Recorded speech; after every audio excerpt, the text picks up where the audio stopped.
Halo sahabat Mechanical Engineering, selamat berjumpa dengan Gusti Mechanical Channel.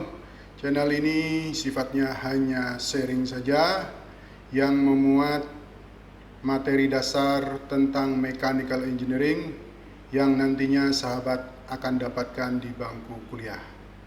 Harapannya semoga channel ini bermanfaat untuk para sahabat semua. Namun sebelum ke materi, dimohonkan bantuan sahabat-sahabat semua untuk melakukan subscribe, share, dan like, serta jangan lupa mengaktifkan tanda lonceng sehingga para sahabat semua akan mendapatkan notifikasi video baru dari channel ini. Pembahasan terakhir kita tentang bab 5 yaitu tentang tahanan kontak termal. Ya, kenapa kita harus atau penting membahas hal ini? Kenapa hal ini kita bahas? Nah, untuk penjelasannya mari kita lihat gambar berikut. Nah, pada saat kita membahas dinding komposit, ya, dinding komposit berarti dinding, ada beberapa dinding itu kemudian disatukan. Ya, disatukan seperti ini, ditempel. Nah, pada pembahasan-pembahasan sebelumnya untuk dinding komposit, itu kita menganggap bahwa permukaan yang menempel antara dinding satu dengan yang satunya lagi, itu halus, smooth, ya, atau disebut dengan ideal thermal kontak. Ya, ideal thermal kontak. Padahal pada kenyataannya bahwa permukaan yang kontak ini itu kalau kita lihat dengan mikroskop, ya, maka bentuknya itu akan ada seperti ini, ya. Tidak ideal atau perfect menempel semua seperti ini. Ya, ini lihat, berarti ada rongga di sini, ada celah di sini. Ya, ini ada celah.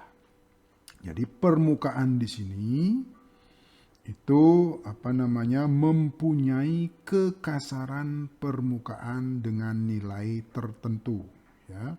Baik permukaan untuk dinding satu, ya, yang menempel di sini, ini dinding satu, kekasarannya itu tertentu, maupun dengan dinding permukaan dinding dua yang kontak di sini mempunyai kekasaran tertentu.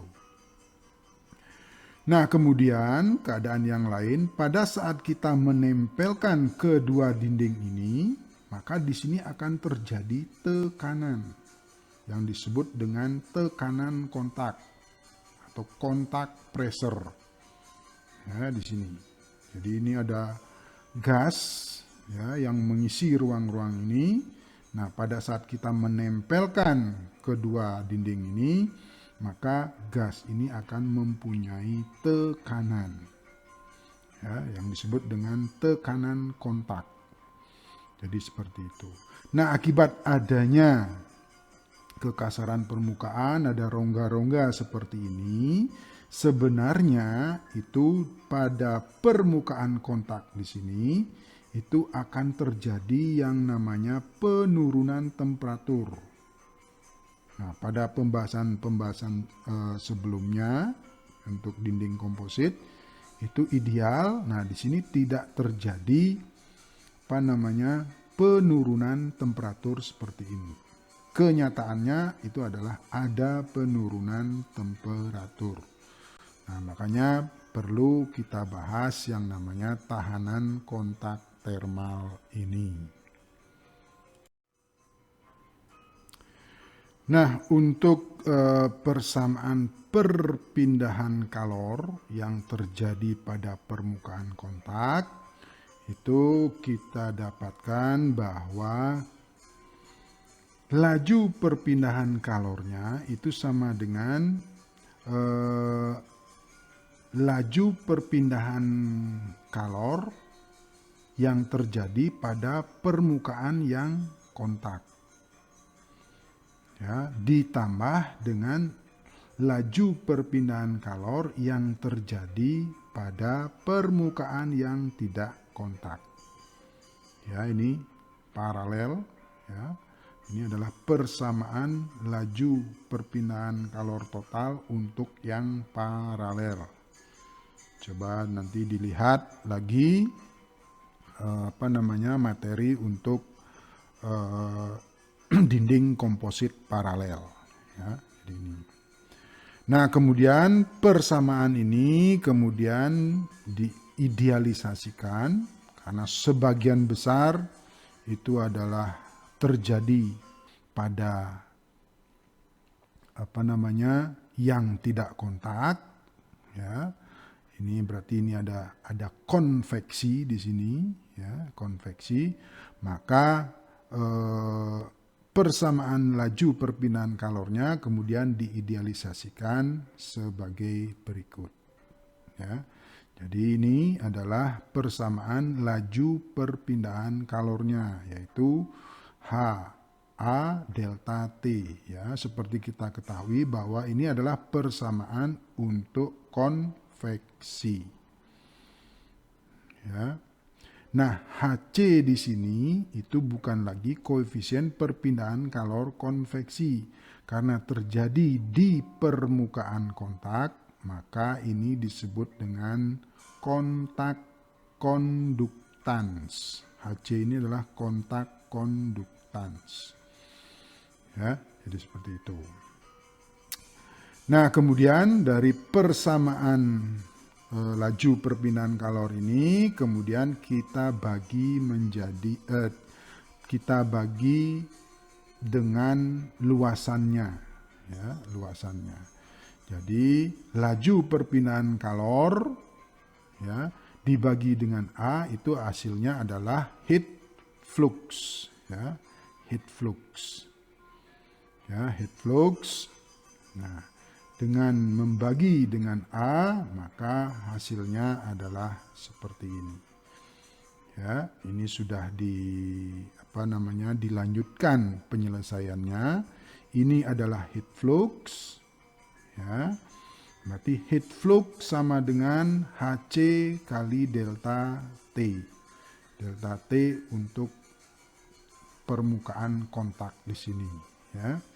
Permukaan kontak atau delta T interface, sehingga HC kontak konduktansnya itu adalah sama dengan heat flux dibagi beda temperatur atau temperatur drop yang terjadi di permukaan kontak di sini. Ya, ini adalah kontak konduktansnya. Nah, kemudian karena kita menggunakan heat flux, maka tahanan thermal kontaksnya itu persamaannya adalah seperti ini. Ya, karena kita menggunakan heat flux, maka tahanan kontak thermalnya atau R kecil C-nya itu sama dengan 1/Hc. Ya. HC-nya kita dapatkan nilainya seperti ini, maka RC sama dengan delta T interface dibagi dengan heat flux. Ya, satuannya meter persegi kali derajat Celcius per watt. Nah, inilah persamaan tahanan kontak thermalnya, yaitu 1 dibagi kontak konduktansnya. Nah, untuk nilai kontak konduktansnya kita sudah disediakan beberapa tabel, ya. Ada tabel-tabel yang menyediakan seberapa besar nilai kontak konduktansnya. Nah, contohnya adalah salah satunya adalah seperti ini. Jadi ini adalah tabel untuk besar atau nilai kontak konduktan atau HC. Yaitu di sini adalah untuk aluminium, plat aluminium, ya, dengan beberapa fluida di permukaan kontaknya yang mengisi permukaan kontaknya tersebut. di mana kekasaran permukaan dari aluminium tersebut, dari plat aluminium tersebut itu adalah 10 mikrometer.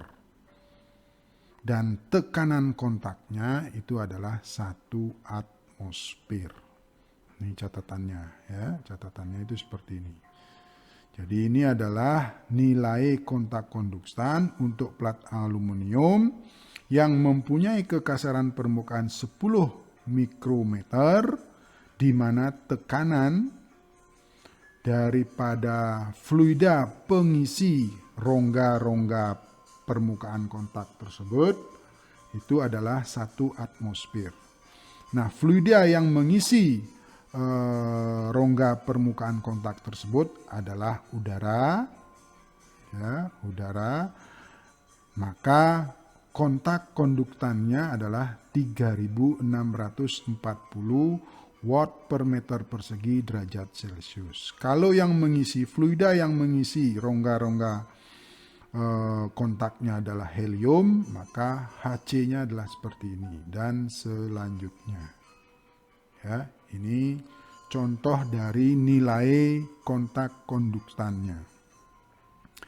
Kemudian ada grafik juga yang membicarakan atau yang mengenalkan bahwa nilai dari kontak konduktannya. Ini adalah jadi ordinatnya ini adalah thermal kontak konduktannya, kemudian ini adalah kontak pressure-nya. Nah, di sini dikatakan bahwa garis hitam itu adalah yang tidak dilapisi, yang garis merah itu dilapisi. Jadi contohnya ini nikel, yang ini dilapisi, ya, metalik, dilapisi metal, logam lagi. Nah, ini yang tidak dilapisi. Nah, grafik ini menyatakan atau ingin memperlihatkan pengaruh dari pelapisan, ya, pelapisannya dengan metal, ya. Nah, ini lihat stainless steel, ini tidak dilapisi, ini yang dilapisi. Harga Hc-nya itu akan semakin besar, ya. Harga Hc-nya itu akan semakin besar. Ya, ini. Nah, tabel yang lain itu juga memberikan nilai Hc, ya, untuk pasangan, ya. Jadi yang ditempel itu pasangan dindingnya itu materialnya itu sama, ya, atau identik. Ya, kalau kita ingin menempel dinding stainless steel dengan stainless steel yang 416, ya, kemudian kondisi permukaannya itu di ground, mungkin ini digerinda atau digosok dengan amplas gitu ya. Nah, hasil permukaannya, kekasaran permukaannya maksudnya itu adalah 2,54, kemudian temperaturnya itu 90 sampai 200. Nah, kemudian pressure kontaknya itu adalah 0,3 sampai 2,5, maka harga Hc-nya adalah 3.800. Nah, fluida yang mengisi rongga kontaknya itu adalah udara. Ya, nah ini data-datanya. Kondisi-kondisi, ya, ini kondisi-kondisi daripada proses penempelan dari dua buah dinding yang sama, ya.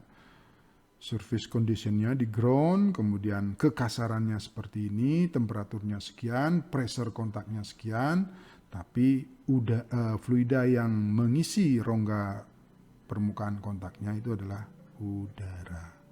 Nah, ini nilainya. Cooper dengan cooper tapi di ground, gitu ya. Prosesnya, surface conditionnya, kekasarannya itu menjadi seperti ini. Nah, inilah tabelnya. Dan seterusnya dan seterusnya. Jadi ini adalah penempelan dua buah dinding yang sama. harga HC-nya itu tertera di sini. Nah, tabel yang lain itu adalah jika kita ingin menempelkan dua buah dinding dengan material yang berbeda. Di sini contohnya adalah dinding stainless steel dengan dinding aluminium. Ini stainless steel dengan aluminium ya, dan seterusnya. Ya, jadi ini adalah menempelkan dua buah dinding dengan material yang berbeda. Ini surface conditionnya, kemudian ini roughness-nya, ini temperaturnya, ini pressure-nya, pressure kontaknya, ini adalah harga HC-nya. Ingat fluida yang mengisi rongga kontaknya itu juga adalah udara. Inilah harga HC-nya. Ini harga HC-nya. Demikian pembahasan materi untuk kali ini. Jika para sahabat ada komentar, pertanyaan, saran atau ide, silakan ditulis di kolom komentar di bawah. Diucapkan terima kasih banyak untuk sahabat semua. Sampai bertemu kembali pada video selanjutnya.